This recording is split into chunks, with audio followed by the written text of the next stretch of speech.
el economista y expresidente del Banco Central, Ricardo Pascale, acaba de publicar un libro, que aquí lo tenemos, El freno al impulso se llama.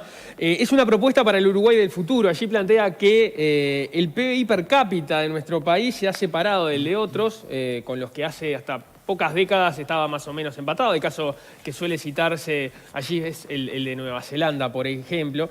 Y para salir de esa situación propone dos opciones. O seguir en una vieja economía que produce básicamente commodities o productos industriales de baja o mediana tecnología, o sea, seguir más o menos en la situación que estamos ahora, o virar hacia una economía que se base en la incorporación de tecnología, de conocimiento, de ciencia, de innovación. ¿Qué tan posible es que esto ocurra? ¿Qué es lo que tenemos que hacer para pensar en ese Uruguay del futuro? Vamos a conversarlo con el propio Ricardo Pascale, a quien tenemos del otro lado de la línea. ¿Qué tal? Buenos días, gracias por estar allí. Buenos días. Buenos días. Gusto saludarlos y gracias por la invitación. Bienvenido, Pascale, gracias. Sí, díganos. No estaba saludando. Ah, bien, perfecto. Me sirvo del recorrido que usted propone en el libro para empezar la conversación. Me gustaría empezar por el problema. ¿Qué fue lo que pasó en el Uruguay para ir quedándose rezagado? Usted dice por allí que nos salteamos dos revoluciones tecnológicas. Me gustaría que abunde en ese diagnóstico. Efectivamente. En el siglo pasado hubieron una revolución tecnológica, que es la de 1908, que se suele ubicar por allí, que es la revolución de las cantidades, de las masas, de la producción de los bienes, no con gran innovación, sino con masa, con cantidades.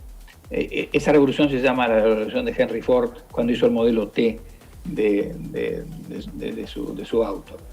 Después, en el año 71, ubico puntualmente, pero ustedes comprenden que estas cosas nunca se dan en un día, ahí aparece la revolución de las tecnologías de información y las comunicaciones y aparece un crecimiento del conocimiento imponente.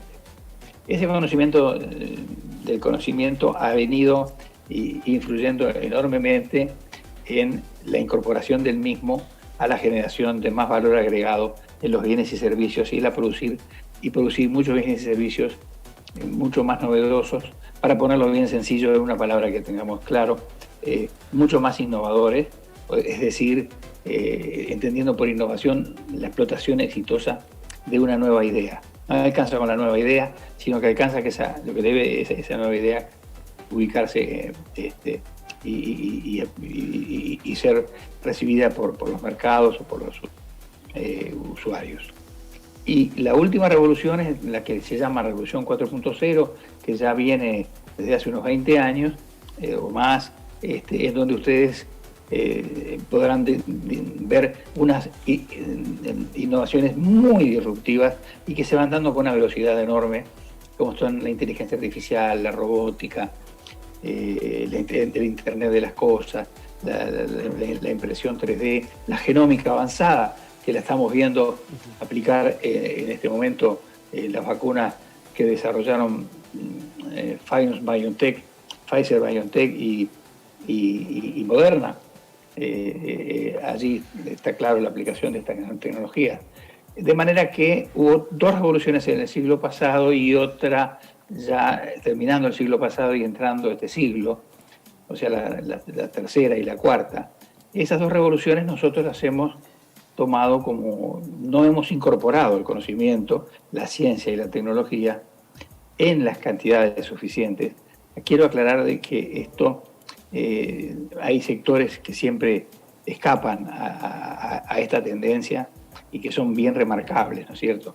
Uno de ellos, porque ya lo conocen ustedes, es el de las tecnologías de la información y las comunicaciones, toda la industria informática nuestra, que ha sido muy exitosa. Y a esta última revolución que mencionaba, ¿estamos a tiempo de subirnos o tenemos que esperar el siguiente tren? No, lo que pasa es que hay que tener cuidado porque está muy bien la pregunta. Es tan veloz todo este proceso que yo estoy seguro que cuando estoy hablando con ustedes ya estoy quedando que me está faltando algo, ya sucedieron cosas nuevas. Cuanto antes nos subamos a esto, mejor, porque si no la distancia va a ser cada vez más grande y la separación entre los países ricos y los países pobres. Esto no tiene nada que ver con la coyuntura actual digamos que es una catástrofe, es una crisis impensada, horrible, pero esta pandemia, según el Banco Mundial y según el Fondo Monetario, todavía va a dejar más grande la brecha entre los países ricos. O sea, los países ricos van a ser más ricos, claro, y los países pobres van a ser más pobres. Pascal, usted en su libro plantea que es lo que debería hacer Uruguay, por ejemplo, para poder ir hacia ese camino, ¿no? Entrar en claro, en la economía del conocimiento, ¿no?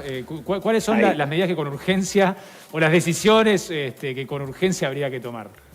La primera que hay que tomar acá, en este tema, ningún país es desarrollado si no entró en la economía del conocimiento. Y ningún país que entró en la economía del conocimiento lo hizo sin tener un consenso entre los distintos colectivos sociales, un consenso de que, bueno, el Uruguay toma ese camino. Lo peor que podemos hacer es no tomar un camino muy claro o quedarnos en el camino que estamos ahora, que es un camino, digamos, de darnos por vencidos, que no podemos, y que lo único que hace es alejarnos más y que muchos uruguayos se sientan frustrados y se vayan. De manera que lo primero que tenemos aquí, el primer punto es haber un consenso hacia dónde va el país. Esto no lo hace ni una persona, ni dos, ni tres, ni un libro que ustedes muy gentilmente me están comentando, o 5 libros. Tenemos muchos técnicos que conocen este tema y muy buenos. Esto es como una vacuna, no alcanza con vacunar a un barrio o vacunar a una manzana. Tenemos que vacunar una gran parte de la población. En otras palabras, la palabra innovación no puede ser que la gente la entienda, la empiece a escuchar cuando tiene 35 años o menos o un poco más, pero sin saber bien qué es la innovación ni para qué sirve. Es más bien como una cosa, no le digo casi anecdótica, pero viste que la innovación que hicieron no sé dónde. Bueno, esas innovaciones, en vez de hacerlas no sé dónde, tenemos que empezar a hacerlas nosotros. Y en esta pandemia puso, por suerte, en la desgracia que tenemos, puso de relieve que, por ejemplo, Uruguay tiene una ciencia que está a la altura de las circunstancias. Tenemos los PCR que hace el Instituto Pasteur, por ejemplo, de Montevideo, son de la mejor calidad del mundo.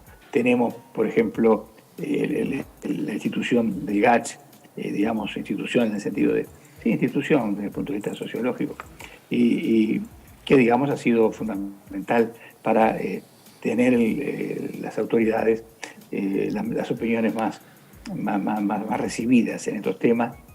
O sea, Uruguay muestra que tiene una ciencia, Pascal, muestra que puede hacerlo, sí. Usted en el libro marca que a pesar de que tenemos esa ciencia, a pesar de que invertimos muy poco, usted pone el foco en el muy bajo porcentaje que Uruguay invierte en ciencia y tecnología. Sí. También llama la atención que las empresas privadas invierten muy poco, no solo el Estado, sino también las empresas privadas. Usted dice, bueno, hay que ir a un consenso en el que todos estemos de acuerdo que hay que poner más dinero en eso, y también habla de ese consenso para otras reformas educativas. ¿Cómo logramos ese consenso en momentos de crispación política tan grande y polarización que tenemos en el Uruguay y que es un fenómeno mundial, no solo uruguayo? Sí, bueno, en este momento, o sea, todo el libro no está pensado para una pandemia, ¿no? Ni tiene nada que ver. Imagínese, es un proyecto que vengo macerando hace de repente 15 o 20 años. No, pero supongo que usted sabe que la polarización no solo está referida a la pandemia, ¿no? Que estamos divididos hace tiempo, ¿no?